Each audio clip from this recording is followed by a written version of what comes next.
हमने अपने स्कूल के एक बच्चे से पूछा, हमने कहा बेटा ये बताओ 1 किलो रुई और 1 किलो लोहा दोनों में भारी क्या होगा? उसने कहा मास्टर साहब लोहा भारी होगा। मैंने कहा बेवकूफ, मैं जो तुमसे कह रहा हूं कि 1 किलो रुई 1 किलो लोहा, जब दोनों 1 किलो है तो लोहा कैसे भारी होगा? उसका जवाब सुनिएगा। उसने कहा मास्टर साहब आप हमको 1 किलो रुई फेंक के मारिए, हम आपको 1 किलो लोहा फेंक के मारते हैं, लेकिन तालियां अभी भी कमजोर है आपकी, तो आप जान जाएंगे क्या भारी होगा।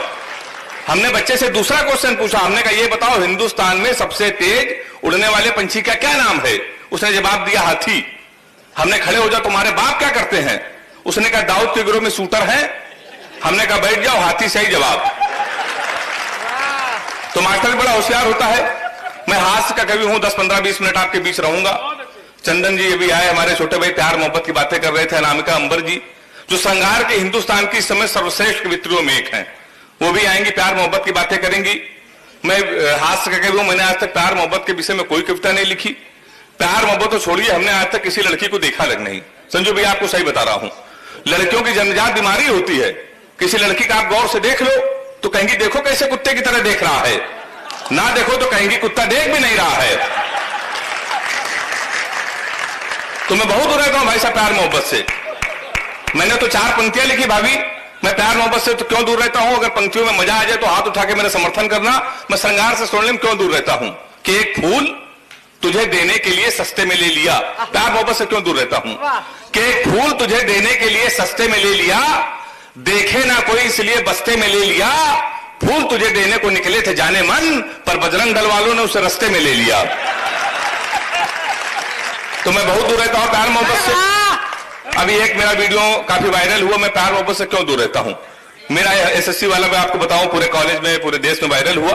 संजू भैया एक मेरा बचपन का दोस्त है, उसने हमको एक रोते रोते लव स्टोरी सुनाई थी। हमने रोते रोते लव स्टोरी सुनी थी, तब से हमने कसम खा ली, ने प्यार करेंगे ना किसी को प्यार करने देंगे।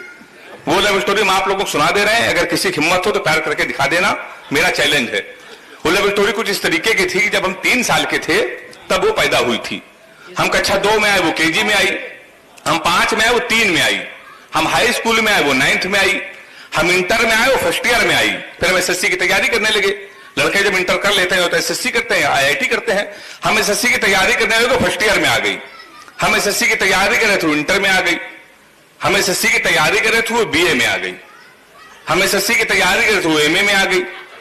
हम एसएससी की तैयारी कर रहे थे, उसने बीएड कर लिया। हम एसएससी की तैयारी कर रहे थे, उसने एमएड कर लिया। हम एसएससी की तैयारी कर रहे थे, उसने एमफिल कर ली। हम एसएससी की तैयारी कर रहे थे, उसने पीएचडी कर ली। हम एसएससी की तैयारी कर रहे थे, प्रोफेसर बन गई। शनिवार को उसकी शादी है, इतवार को हमारा एसएससी का पेपर है। सर्वाधिक वायरल टिकटॉक है भाई साहब, ये सर्वाधिक वायरल टिकटॉक है। तो आप बताइए हम लोग प्यार कभी कर सकते हैं? प्यार मोहब्बत से हम लोग बहुत दूर रहते हैं। प्यार मोहब्बत तो छोड़िए साहब, मैं तो हास्य कवि आप लोगों के घर का कानपुर का हूं। हम लोगों की शादी बहुत मुश्किल में होती है, हम लोग हास्य कवि, हम लोगों के घर में रिश्ते आते हैं, पता चला लड़का हास्य कवि, रिश्ते वहीं से लौट जाते हैं। एक रिश्ता हमारे आया, लड़की की माँ ने हमारी माँ से पूछा लड़का क्या करता है? हमारी माँ ने कहा कवि है। बोले उनके पिताजी क्या करते हैं? बोले वो भी कवि। बोले उनके पिताजी? बोले वो भी कवि। बोले क्या घर में कोई इंसान नहीं है? 1 महीने बाद फिर एक रिश्ता आया, फिर लड़की के माँ ने पूछा लड़का क्या करता है? हमारी माँ ने कहा कवि। उन्होंने कहा शादी मंजूर। अच्छा कवि के नाम से कई रिश्ते लौट गए थे, हमारी माँ ने कहा मंजूर क्यों? तो बोली जोड़ी बहुत अच्छी रहेगी, आपका लड़का कवि, हमारी लड़की पागल है। तो तमाम रिश्ते हमारे लौट गए। 1 महीने बाद फिर एक रिश्ता आया, इस बार लड़की के पिताजी आए, कह लगे बेटा तुमसे 2-3 क्वेश्चन पूछेंगे, लड़कों का आजकल इंटरव्यू लिया जाता है। हमने कहा पूछिए। कह लगे तुम पढ़े लिखे कितना हो? हमने कहा अंग्रेजी से मैं क्या है, कानपुर में अंग्रेजी का मैं टीचर हूं। बोले अंग्रेजी आती है? मैंने कहा धारा प्रवाह आती है। बोले अंग्रेजी बोल लेते हो? मैंने कहा बोल लेता हूं। बोले एबीसीडी आती है? हम अंग्रेजी का टीचर हमसे पूछ रहे हैं एबीसीडी आती है? हमने कहा आती है। कह रहे हैं आती है तो छोटी एबीसीडी सुनाओ। यहां तालियां आती है, तुम कहां सुनाते छोटी एबीसीडी? कहने के तुम अंग्रेजी में फेल, गणित आती है? हमने कहा आती है। कहने के 4:45 का पारा सुनाओ, हम उसमें फेल। कहने लगे आखिरी क्वेश्चन पूछ रहे हैं बेटा, बता दिया तो फाइनली परमानेंट कैंसिल। हमने कहा पूछिए। कहने लगे हिंदुस्तान में सबसे बड़ा कांड क्या हुआ? हमने कहा जलियांवाला बाग। बोले वेरी गुड, ये कब हुआ था? हमने कहा 1919 में। बोले इसमें हुआ क्या था? हमने कहा अंग्रेजों ने हमारे कई 1000 आदमियों को मार दिया था।